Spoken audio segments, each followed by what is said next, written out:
All right, today we're going to talk about growing in relationships. So, what does it take to grow in your relationship? Do you want to grow in your relationship? What will that mean to you if you can grow, if you can get better at communication, if you can get better at connecting to your partner, if you can get better at coming together and having shared dreams, goals, and values? What will that mean for you? Is that important to you? What could that mean for your relationship if you were able to grow with your partner? So I want to talk a little bit about that today. So let me ask you this question. What does it take to grow anything? If you have a garden and you want it to grow, what do you have to do? Well, one thing it needs is time. It needs the seeds, it needs time, water. It also needs care. It needs a lot of care. So it takes a lot of care, time, and energy to make anything grow. Same thing if you're somebody who goes to the gym, if you work out, you want to grow your body, you want to grow your muscles, you buy a gym membership, or maybe you buy some gym equipment for your home. Whatever it is you do, you buy that equipment, you buy your gym membership, and then you spend the time going every day and you work out, you work those muscles. Maybe you spend an hour a day at the gym working out. You think about it, you talk about it, you read about it, you try to get a better understanding of how you can grow your muscles and what you need to do and what the best way is and the safest way to grow your muscles.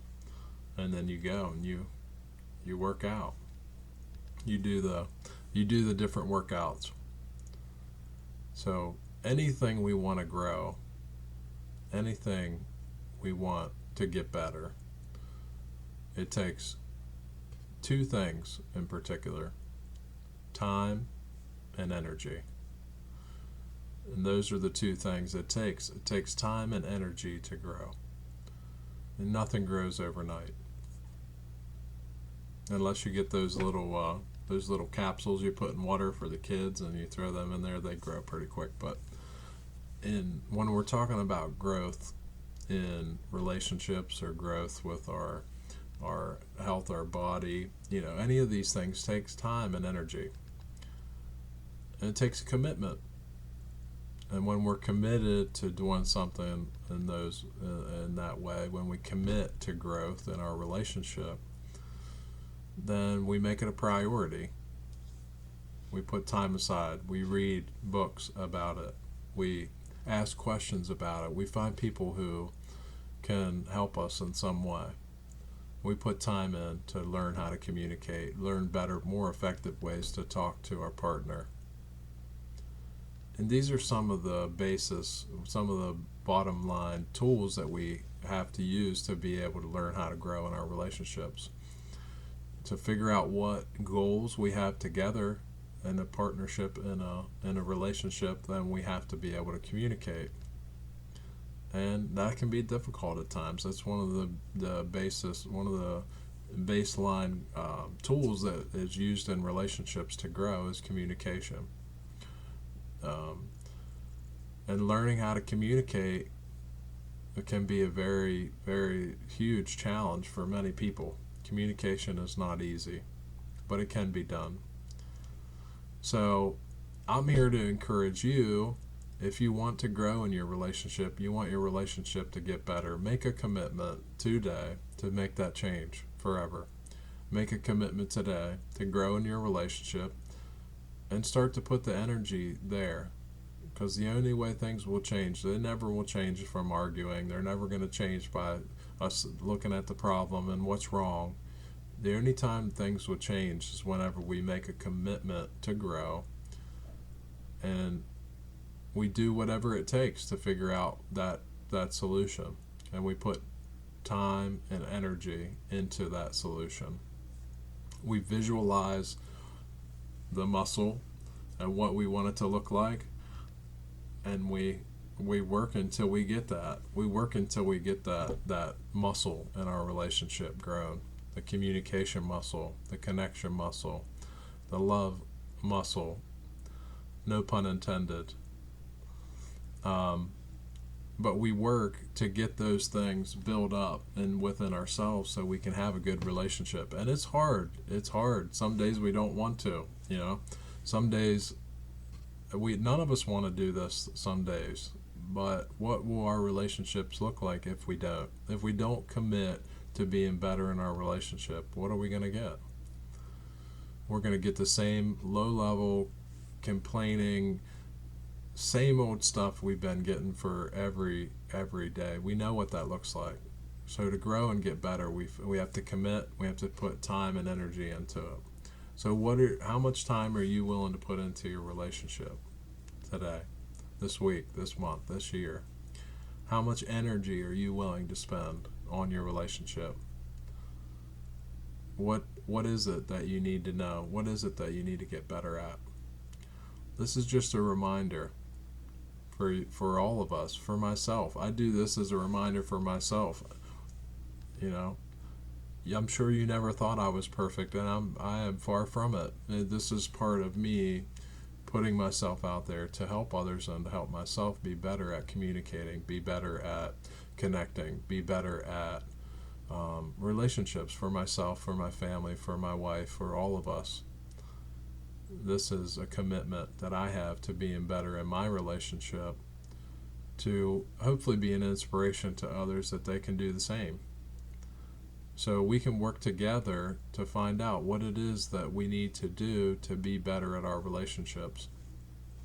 So ask yourself, what's one thing you can do today to help you to commit to growth in your relationship, to growing, to be better? What is it you need to get better at? Is it communication? Is it understanding? Is it forgiveness? What is it? What's one thing you can do today to better your relationship, to grow in your relationship? And I would encourage you to do that. Commit to that. Just one thing today. And look at that. Put that time and that energy into your relationship, because the quality of our lives is really the quality of our closest relationships. Because we can't be fully fulfilled in life until we're fulfilled in our closest relationships.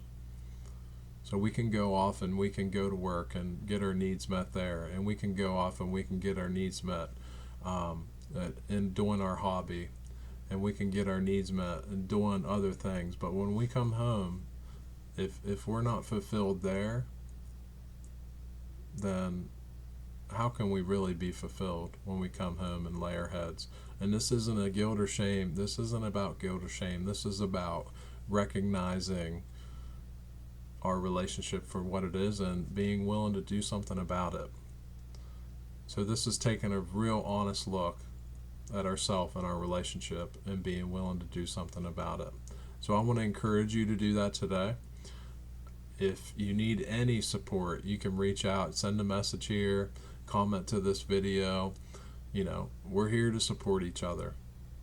This is about helping each other grow in relationships and getting excited about growth in our relationships, because it's easy to get our need for excitement met by yelling and screaming and arguing. You know, how many people don't meet their need for excitement through yelling sometimes and getting worked up about something that's really in the long run not that important? I think we all have that at times, and that's okay. But we can meet our need for excitement through learning how to grow in our relationship, and that's going to bring more fulfillment to your life. Because who doesn't feel bad if you have an argument with your significant other? Guilt, shame, depression, that's all those things bring. So, and this isn't a judgment. This is just, I want to take a good, honest look, you know, and help you to take a good, honest look at where you are and where you want to be. Because if we don't have a vision for the future, we're going to repeat the past over and over. So, I hope you enjoyed this video. Thank you for watching. And if you have any comments, questions, just comment below. And if you enjoyed this video, if you found some value in it, just hit the like and subscribe button. Thank you. Thanks for watching this video, and I'll see you soon.